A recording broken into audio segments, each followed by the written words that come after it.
Olá, muito boa tarde, minhas amigas, meus amigos, sejam bem-vindos. Estamos dando início a mais um programa pelo grupo de apoio Aulas da Vida, sob a coordenação de Amália Carvalho de Moraes, com uma transmissão pela Rádio SEAC, Centro Espírita Amor e Caridade de Bauru. Com o tema central do mês, As Mulheres segundo o Espiritismo, abordaremos na tarde de hoje em nossa palestra o tema semanal Direitos e Deveres das Mulheres.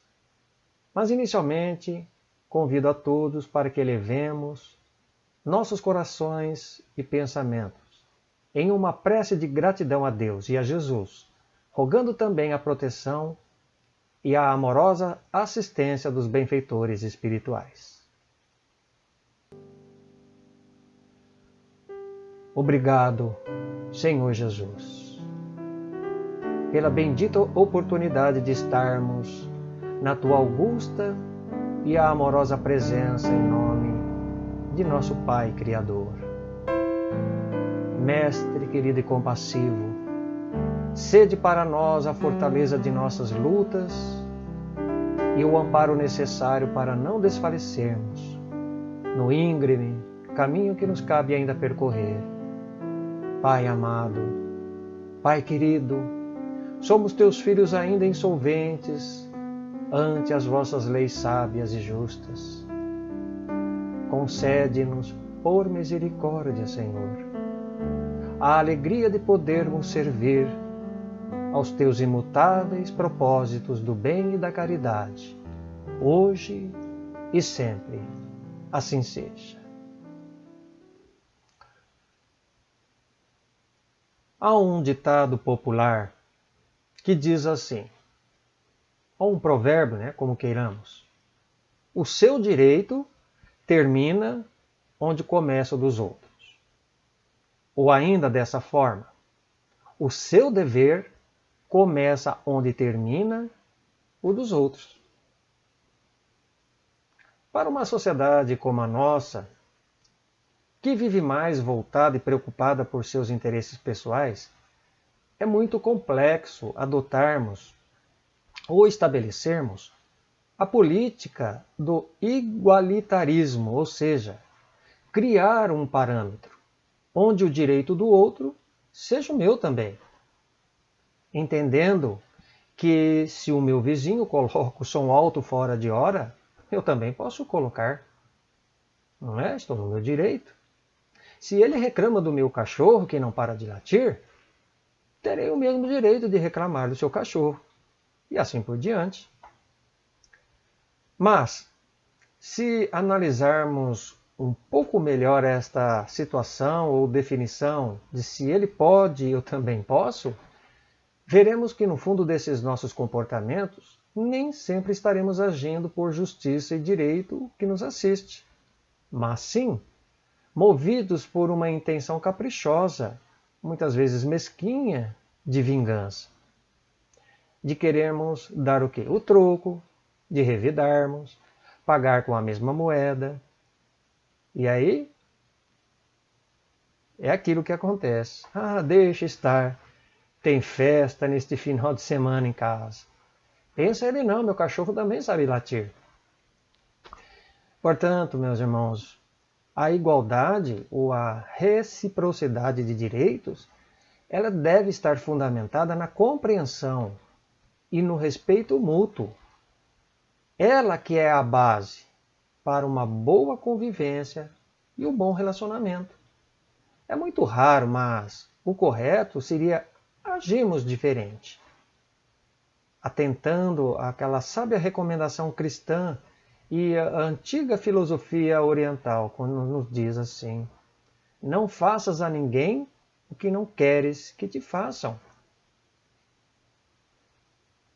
Agora, e quando esses direitos e deveres dizem respeito à mulher com relação ao homem?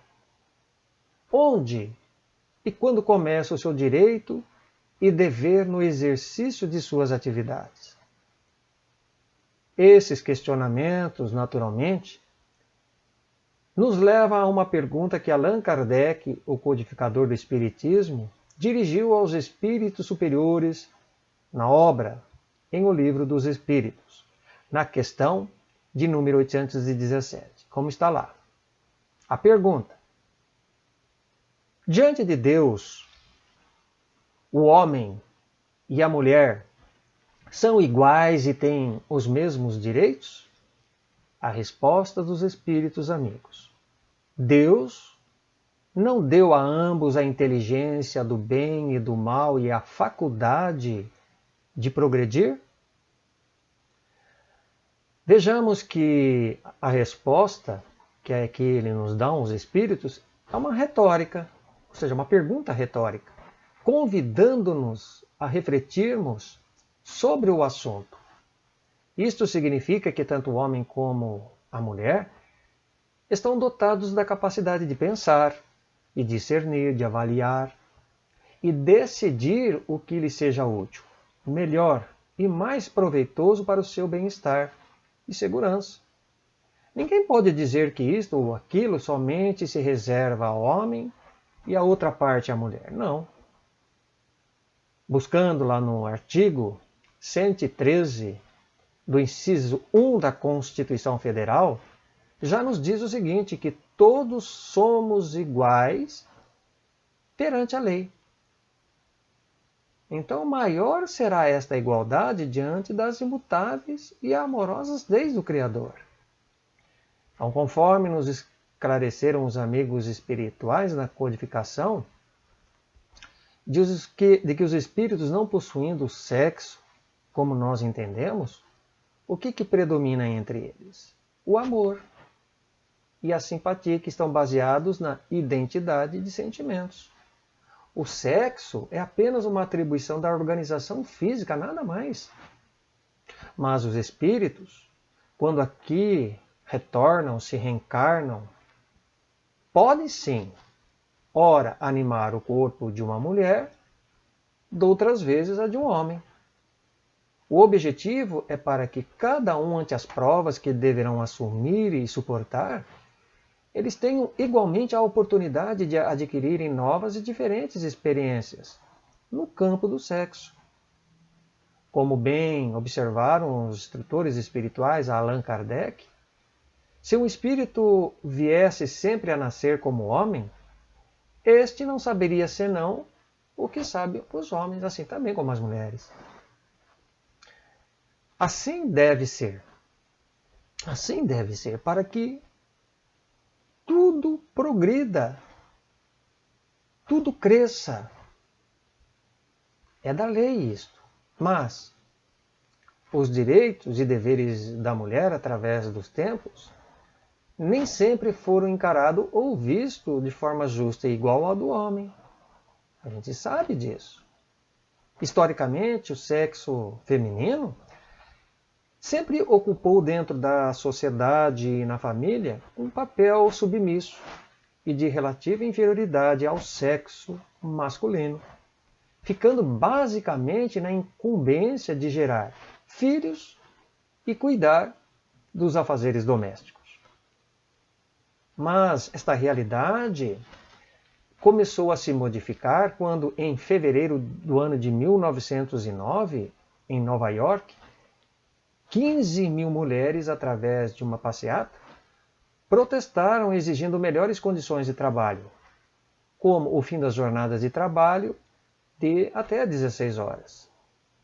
Tivemos também o movimento sufragista, quando as mulheres na Grã-Bretanha conquistaram em fevereiro de 1918 o direito de votar pela primeira vez. Uma conquista muito importante. Um outro marco muito relevante também dentro da história para as mulheres foi a partir das duas grandes guerras mundiais, quando os homens, precisando lutar frente àquelas guerras cruentas, as batalhas, né? Então eram elas que assumiam os negócios e as tarefas pertinentes ao homem. Ela que ia lá à frente, dar conta do recado. Portanto, meus amigos, com o avanço do progresso sociocultural e de novas leis governamentais estabelecidas, a participação da mulher fora do lar ela ganhou uma maior projeção, dispensando ou minimizando o emprego da força física. Foi quando, então, ao final do século XIX, que as mulheres, então, começaram a se mobilizar no Brasil e no mundo na luta por direitos civis, políticos, religiosos e sociais. Mas dentro da história do movimento feminista, encontramos três grandes momentos. Três grandes momentos. O primeiro, ele foi motivado pelas reivindicações por direitos democráticos, como o direito ao voto, divórcio, educação e trabalho. O segundo movimento ocorreu no fim da década de 1960, marcado pela liberação sexual impulsionada pelo aumento dos contraceptivos. Já o terceiro grande momento começou a ser construído no fim dos anos 70, com as lutas de caráter sindical. Então as mulheres estavam com toda a força, né? Querendo reivindicar aí os seus direitos. Então, para termos apenas uma ideia, vejam bem, hein, que até o ano de 1962, as mulheres elas podiam somente trabalhar fora de casa se os maridos permitissem. Isso mesmo. Isso foi uma limitação imposta pelo Código Civil de 1916. Mas, né, com a volta da democracia, no ano de 1945, foi possível então fazer projetos de mudanças para o Parlamento Nacional, o que acabou sendo aprovado e sancionado, né, pelo presidente, que na época era o João Goulart, isso em 27 de agosto de 1962. E ali ampliando como principal direito à mulher o fato delas poderem então trabalharem fora de casa sem que os maridos tivessem que dar a sua autorização. Ainda bem, né? Porque se a situação mantivesse como fosse, estaria muito mais difícil ainda. Vamos então lá, continuando que a emancipação então dos direitos à mulher, a partir da década de 70, ela trouxe uma diversificada e positiva contribuição para o crescimento principalmente socioeconômico e cultural, que antes limitada a sua acanhada função de esposa, mãe e dona do lar que era. Então passou a fazer o quê? Conquistar ali, naquele instante, o seu espaço no mercado de trabalho. Ocupar importantes cargos, onde antes era exclusividade somente dos homens. Então, desse modo, meus amigos, encontramos hoje em dia as mulheres atuando aí como juízas de tribunais, advogadas, deputadas, médicas, cientistas, mecânicas, jogadoras de futebol, profissionalizantes, administradoras de grandes empresas, organizadoras de pesquisas de tecnologia de ponta, pilotas de aviões, comandante de tropas, sondadoras de poços de petróleo. Então é grande, é variado aí o campo em que elas estão cada vez mais dominando pelos seus direitos conquistados. Vejamos que na construção civil ainda, vamos aí ver que as mulheres também têm alcançado um relevante reconhecimento neste setor. Assim como em tantas outras profissões, né? Se fôssemos aqui, demandaríamos um longo tempo. E nesta grande desenvoltura, né, e forte cadência das mulheres frente às profissões, onde vem ganhando especial atenção e destaque, contou-me, certa vez, um amigo, algo pitoresco. O filho de 5 anos, ele chegou para o seu pai e perguntou: "Papai, o que é ser homem?" E surpreendido, né, pela pergunta, pensou por alguns instantes e respondeu: "Ora, meu filho, ser homem é ser forte, é ser destemido, cumpridor de seus deveres, ser carinhoso e gentil com a mamãe, ajudando-a nos serviços da casa e procurar sempre dar atenção aos seus filhos. E ali dentro, né, de sua sinceridade infantil, satisfeito pela resposta do pai, diz: "Ah, entendi, papai. Então, quando eu crescer, quero ser igual à mamãe." É aquilo, meus amigos, o que costumamos ouvir, né? Se exemplo fosse bom, não se dava, vendia. E ali, né, o pai, nas melhores das intenções, numa tentativa talvez de dar o bom exemplo, seguindo aquela expressão do faça o que falo, sem que faça o que faço, para o garotinho até então, o pai era considerado o seu maior herói. Não tinha defeito. E ouvindo aquilo, né, do filho ao final, certamente, diante de sua consciência, ele passasse agora então a refletir e reconsiderar suas próprias atitudes, hábitos e conceitos, procurando aos poucos se modificar. Então, fica aí, né, o exemplo deste conto dito pelo um amigo meu. Bom, embora as pesquisas também indiquem as excelentes habilidades e qualificação da mão de obra feminina no ramo industrial e comercial, como também científico e tecnológico, com grandes expectativas de maior rentabilidade de produção, o preconceito e a discriminação masculina em relação à sua competitividade e competência no mercado de trabalho, meus amigos, tem sido ainda uma triste realidade. Uma triste realidade contestada. Principalmente na relação conjugal. Se formos ver, onde grande parte dos homens, não que seja regra geral, né? Não vamos estabelecer isso, que existem bons maridos, mas acabam adotando e assumindo o quê? Uma postura machista e castradora a liberdade e a independência da esposa de possuir uma dupla jornada, ou seja, dentro e fora do lar. No entanto, a ignorância e a incompreensão masculina neste quesito muito tem cerceado e impedido as mulheres de desenvolverem suas potencialidades e a capacidade de serem mais úteis, de progredir intelectualmente e consequentemente de serem mais felizes. Agora, observemos uma coisa, não que a esposa, por querer ou desejar trabalhar fora de casa, ela esteja afrontando ou insinuando que seu esposo ele não seja capaz de gerir as suas responsabilidades como chefe do lar. Não é isto. Mas, frente, né, às difíceis contingências econômicas que o país e o mundo atravessa, é natural e comum nos dias de hoje que a mulher queira estudar, se formar e trabalhar numa profissão, justamente que no intuito de colaborar, de ajudar no reforço do orçamento doméstico. Há também um outro lado da moeda, né? Também que precisamos atentar com bons olhos e sem preconceitos.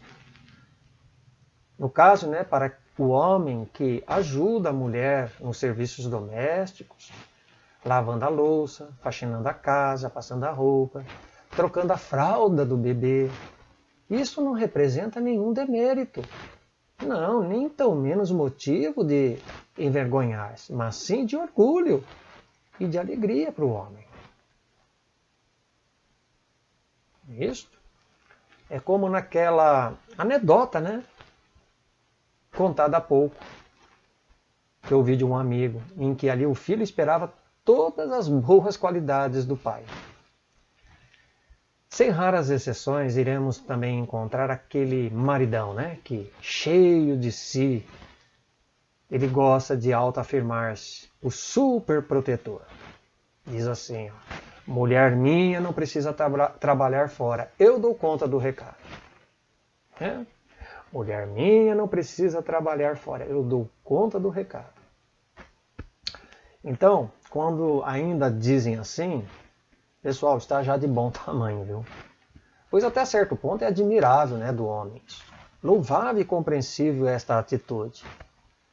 O pior, vejam bem, agora o pior é quando eles determinam implicitamente de forma rude e autoritária. Olha a frase construída agora, diferente daquela. Ah, mulher minha não trabalha fora. Tem que cuidar da casa e dos filhos. Diferente, não é? Então, com este pensamento pouco caridoso e lisonjeiro, o homem acaba fazendo o quê?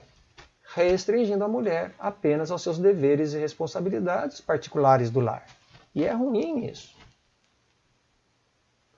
A propósito, no livro O Céu ao Nosso Alcance, pelo escritor espírita Richard Simonetti, conta-nos uma história muito recorrente entre os casais de hoje em dia, transformando os lares num verdadeiro ringue de pancadaria verbal. E geralmente, principia assim a conversa.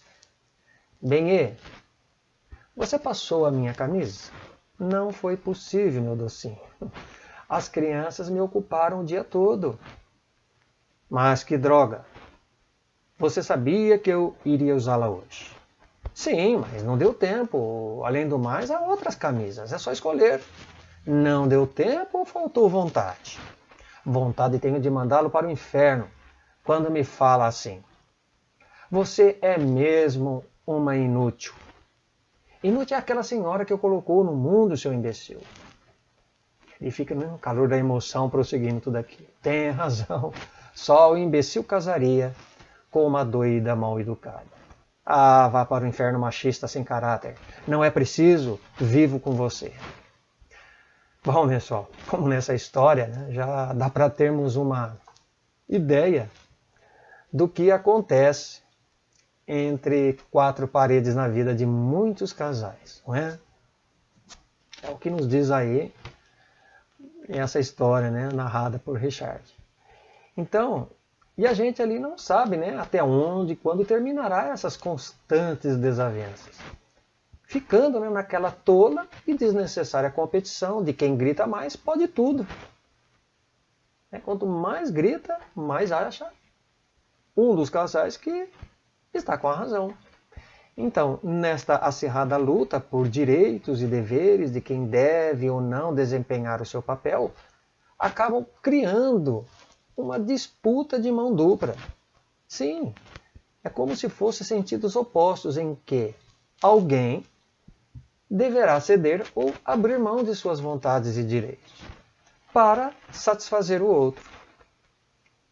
Doutras vezes, no cumprimento de suas atribuições no lar, a mulher, sem se aperceber da rotina doméstica que leva, ela acaba sobrecarregando o seu trabalho dentro de um automatismo das funções que realiza. Ou seja, é aquilo que se repete todos os dias na vida da mulher dentro do lar. É os filhos que precisam irem à escola, arrumar para eles à escola. É a roupa lavada e passada. É a casa limpa, é o café, é o almoço, é o jantar, que não pode faltar. Então, é uma luta. No entanto, fisicamente, é muito oneroso, sabemos, para as mulheres, de um modo geral. De um modo geral. Cabendo ao homem o quê? Olhar com mais atenção e carinho para sua esposa. E poder ajudá-la nos deveres e divisões da exaustiva tarefa. Não dói nada. Nem torna o homem menos homem por isso. Não é? Muitos homens dizem, não, imagina o que vão falar de mim, sou homem, ajudar minha esposa.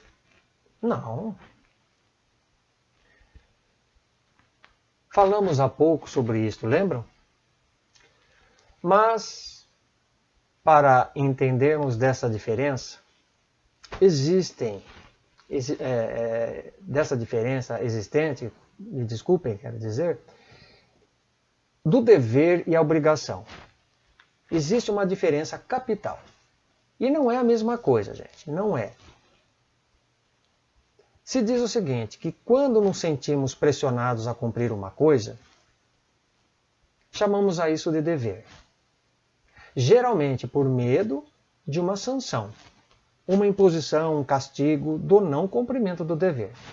E o dever ele pode se originar de várias formas, como, por exemplo, religioso, familiar, social e afetivo,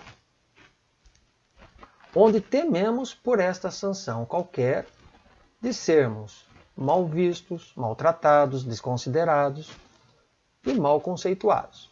Agora, existe um tipo de dever que se chama dever jurídico, cuja sanção está presente na lei, onde lá no artigo 5º da Constituição diz assim: ninguém será obrigado a fazer ou deixar de fazer alguma coisa senão em virtude de lei.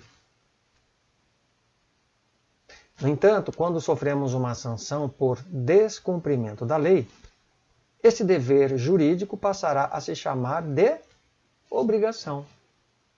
É um pouco confuso, mas a gente acaba entendendo. Então ninguém pode ser obrigado a fazer nada, desde que não seja por uma obrigação jurídica que esteja determinada por lei. Por exemplo, se a gente recebe uma intimação do juiz para comparecer numa audiência, isto é uma obrigação, é um dever jurídico, pois está respaldada na lei.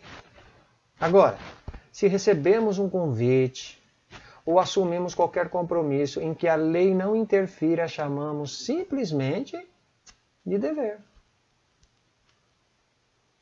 Em síntese, para entendermos de forma mais clara e fácil, tenhamos por regra o seguinte. Vamos gravar bem isso.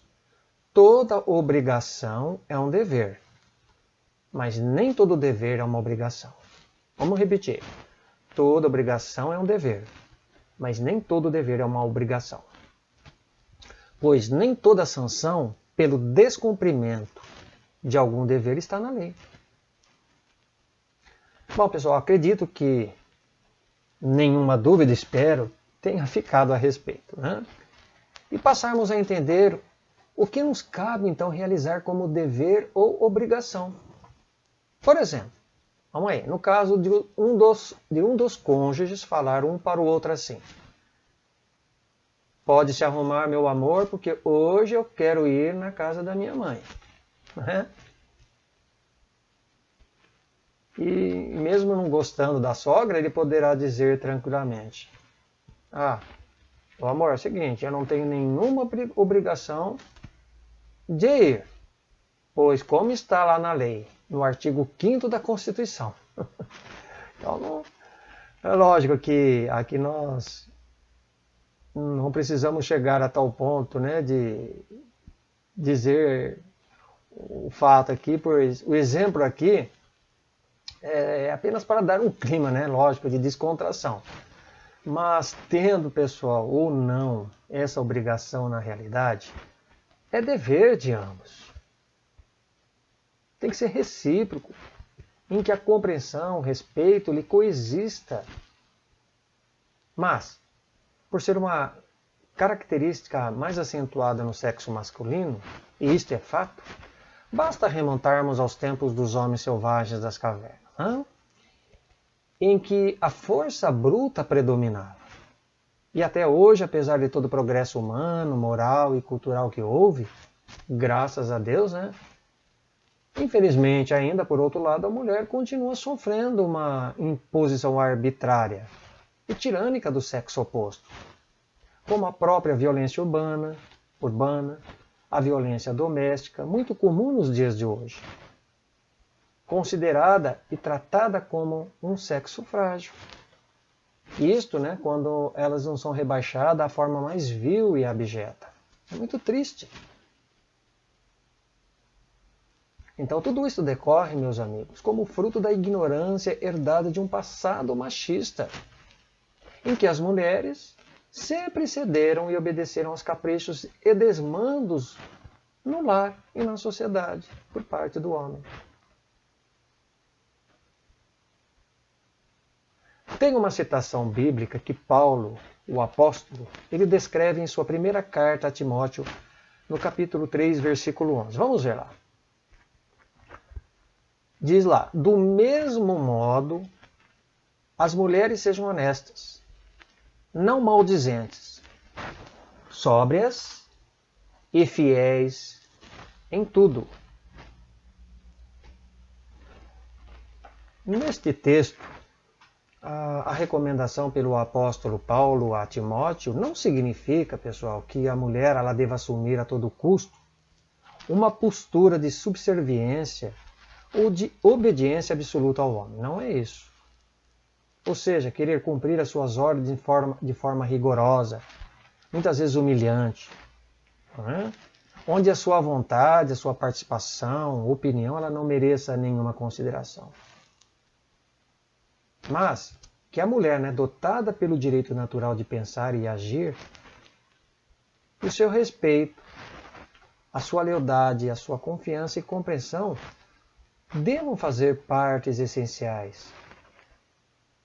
Devam fazer partes entre este relacionamento onde predomina o amor, para que possa aí existir sempre as bases de um relacionamento harmonioso, duradouro e feliz. É diferente de querer a mulher baixar a cabeça, de ela respeitar, não é? Então, desse modo, tanto o homem como a mulher, ele não possui o direito de propriedade sobre o outro. De maneira nenhuma. Ninguém é dono de ninguém. Ah, mas ele é meu marido. É minha mulher. Possessivo, posse. Então, pelas leis vigentes do país, até concordamos, né? Que ele é meu marido, que ela é minha mulher. Pelas leis. Mas no tocante ao sentido de posse e valor material, isto está totalmente fora de cogitação e questão. Em outras épocas mais recuadas, esses comportamentos eram bastante comuns e frequentes. Mas hoje os tempos mudaram. Os costumes se abrandaram com o avanço do progresso. É como se diz, o sol nasceu para todos. Mas uma coisa é importante observarmos com critério e bom senso. Porque vejamos, embora a mulher tendo os mesmos direitos que o homem na sociedade, não podemos nos esquecer de levar em consideração que a sua organização física não permite realizar certos trabalhos de natureza material. Pelo que os espíritos superiores responderam a Allan Kardec em O Livro dos Espíritos. Está na questão 819, como vamos ver aqui. Kardec então perguntou: com que fim a mulher é fisicamente mais fraca do que o homem? Responderam os espíritos: para lhe assinalar funções particulares. O homem se destina aos trabalhos rudes, por ser o mais forte, a mulher aos trabalhos suaves, e ambos a se ajudarem mutuamente nas provas de uma vida cheia de amarguras. Muito bom. Lembro-me que uma vez, participando de uma prova de corrida de atletismo, agora estou meio paradão, né? Mas teve uma época que eu estava bem nativo. Então, no momento da premiação, né, das categorias masculina e feminina, uma das atletas subiu no pódio, então pedindo para a comissão organizadora a palavra por alguns minutos. E ela, indignada, né, revoltada, ela passou a dizer que não achava justo a mulher que, participando igualmente do mesmo percurso que o homem, ela fosse diminuída, discriminada no momento da premiação em dinheiro, com um valor inferior à categoria masculina. A sua inconformação e não aceitação às regras do evento era pelo fato do que, das mulheres que chegavam nas primeiras colocações, recebiam somente, por exemplo, na época lá era R$500 com relação à categoria masculina, que eram R$1.000. Ah, mas deu o que falar nesse dia, né? Mas foi um ato de protesto reivindicatório. E corajoso de sua parte, dessa atleta. Isto que era uma forma dela dizer que o seu dever tinha sido feito finalizando a prova, cabendo agora como direito à igualdade de premiação. É justo, não é? E olha, meus amigos, que isto não ocorre somente dentro do esporte, não, viu?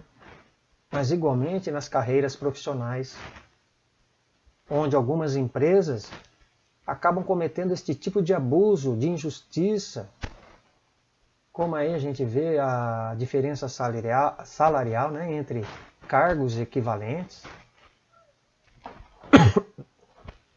da absurda ação discriminatória étnica e racial, né, como numa entrevista, talvez de emprego, por exemplo, que às vezes ocorre. Pesquisas, né, da Fundação Getúlio Vargas revelaram que 48% das mulheres, vejam, hein, elas são demitidas até 1 ano depois do nascimento do seu bebê. É uma ação discriminatória. Há uma preferência pelo sexo masculino nesse mister. Então os dados assustam. Então que as mulheres então lutem, mas lutem mesmo por vossos direitos com integridade e justiça. Não se acanhem ou se furtem de fazer prevalecer seu empoderamento, que está amparada na lei trabalhista. Legislada e regulamentada por lei federal e municipal, uma outra conquista muito importante e adquirida também como direito às mulheres foram os atendimentos criados e classificados como prioritários, preferenciais e exclusivos a gestantes, crianças de colo, deficientes e idosos. E mais recentemente, né, o atendimento que passou a valer para as pessoas portadoras do TA, que é o transtorno do espectro autista. São aquelas placas, né, informativas. Vejam aí, só para ter uma ideia. Essas placas informativas que encontramos nos caixas, estacionamentos de supermercados, agências bancárias, repartições públicas, instituições religiosas, casas lotéricas, enfim, em vários lugares. Estão sempre afixadas para valer o direito. Agora, pessoal, não vamos entrar aqui em detalhes, viu? Mas apenas para esclarecer que entre esses tipos de atendimento, o preferencial, o prioritário e exclusivo, existem algumas diferenças, viu, quanto à aplicação de suas regras. Mas é só consultarem. Bom, não vamos abrir aqui essas diferenciações, porque também demandaria um longo tempo. Vamos aí, pesquisa então. Agora, diante disso, a única coisa, pessoal, que nos entristece profundamente, que lamentamos e repudiamos, é a desonestidade de algumas pessoas que se valem desta lei, para se beneficiarem de má fé, muitas vezes por uma falsa gravidez e deficiências físicas. Existem, infelizmente existem, sim. Eu fui, uma certa vez, numa repartição que me parece pública, houve um dia então que uma mulher, na presença de minha esposa, disse assim, que iria mentir para a atendente que estava grávida, só para passar na frente dos outros. Mães com crianças no colo e não de colo, tem muita diferença, não é? Então tudo isso e mais é inadmissível. Então vamos respeitar, né? Valer do nosso direito, mas os deveres devem também estar dentro do nosso modo de ver. Aquilo que os outros também preferem. Eles precisam passar. Bem, meus amigos, já que estamos aqui abordando nesta tarde o tema deveres e direitos das mulheres, é muito oportuno fazermos uma distinção e esclarecimentos entre os termos, vejam aqui, machismo, feminismo e femismo. Vamos fazer uma diferenciação entre machismo, feminismo e femismo. Onde, pessoal, frequentemente as pessoas acabam se confundindo ou ignorando. O machismo é o seguinte: é um sistema histórico, religioso, cultural e hierárquico com base no regime patriarcal. Ou seja, homens e mulheres são distintos em relação a direitos e deveres. Existe aí a predominância da superioridade masculina sobre a feminina. De uma certa forma, é um machismo, né?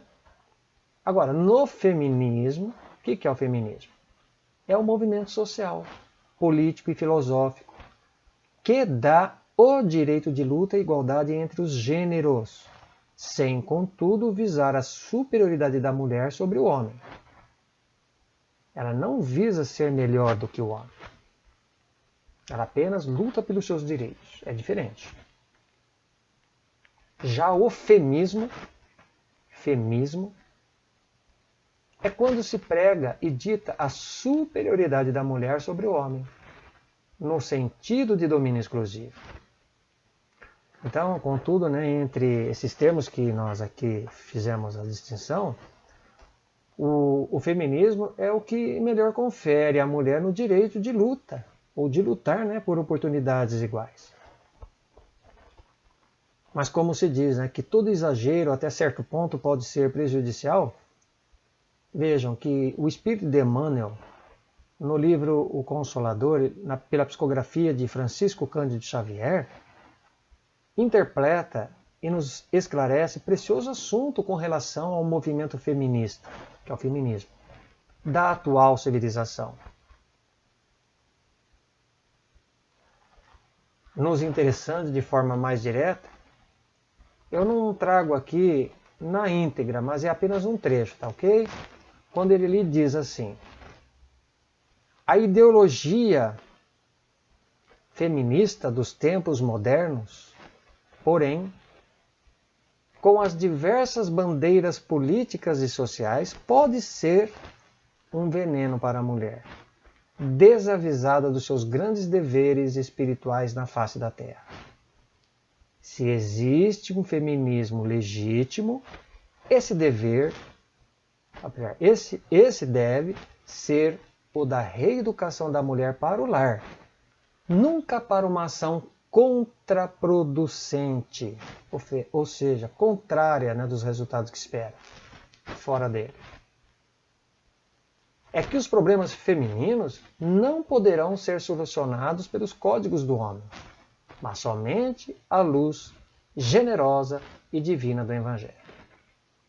Então, nessas palavras, percebamos que Emmanuel, ele não está afirmando que a ideologia feminista dos tempos modernos seja um veneno para a alma feminina. Ele não está dizendo que será, que acontecerá, mas que pode, como também não acontecer. Porque toda mulher que despreze ou deserte aos sagrados compromissos do lar e da família, como esposa e mãe, acarretará para si grandes dissabores e profundos dias de remorsos, dores e lágrimas, cabendo-lhe, desse modo, o dever de reajustar-se pelos equívocos cometidos, entregando-se com amor, sacrifício, aos labores da maternidade, por uma oportunidade de acolhimento de crianças órfãs, crianças abandonadas, nesta ou em futuras existências. Doutras vezes, para aprender a valorizar, amar e respeitar o compromisso desperdiçado no círculo consanguíneo, essas mães, numa próxima reencarnação, poderão voltar e receber filhos com deformações físicas ou psíquicas, jovens problemáticos no campo disciplinar e moral. E como muitos pensam, isto não é nenhum castigo de Deus. Pelo contrário, é a abençoada oportunidade de reeducação e harmonização espiritual, ante a sua bondosa justiça. Então, meus amigos, que a mulher lute sim por sua liberdade e direitos constitucionais. Mas não se esqueçam jamais da sublime missão e do sagrado dever que abraçaram na Terra. Evocando as funções redentoras da alma feminina, o poeta francês Victor Hugo tece significativas comparações entre o homem e a mulher. O homem é a mais elevada das criaturas. A mulher é o mais sublime dos ideais. O homem é o cérebro, a mulher é o coração. O cérebro fabrica a luz, o coração o amor. A luz fecunda, o amor ressuscita. O homem é forte pela razão, a mulher é invencível pelas lágrimas. A razão convence, as lágrimas comovem. O homem é capaz de todos os heroísmos, a mulher de todos os martírios. O heroísmo enobrece, o martírio sublima.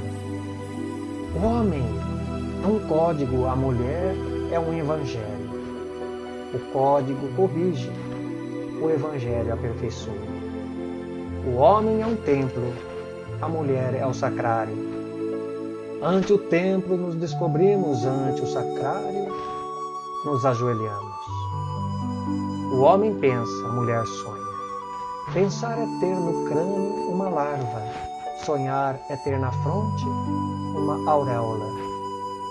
O homem é um oceano, a mulher é um lago. O oceano tem a pérola que adorna, o lago a poesia que deslumbra. O homem é a águia que voa, a mulher é o rouxinol que canta. Voar é dominar o espaço, cantar é conquistar a alma. Enfim, o homem está colocado onde termina a terra, a mulher onde começa o céu. A todas as mulheres, desejo aqui minha humilde, mas sincera homenagem pelo mês que lhe é consagrado. Estejam elas na incumbência de serem mães, ou daquelas que já são, solteiras ou casadas, pouco importa.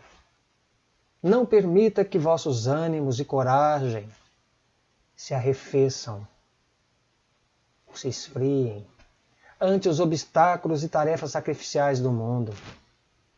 Que a luz bendita de Maria, Mãe de Jesus e de todos nós, envolva-nos na sua infinita paz, agora, hoje e sempre. Muita paz. Fiquem com Deus.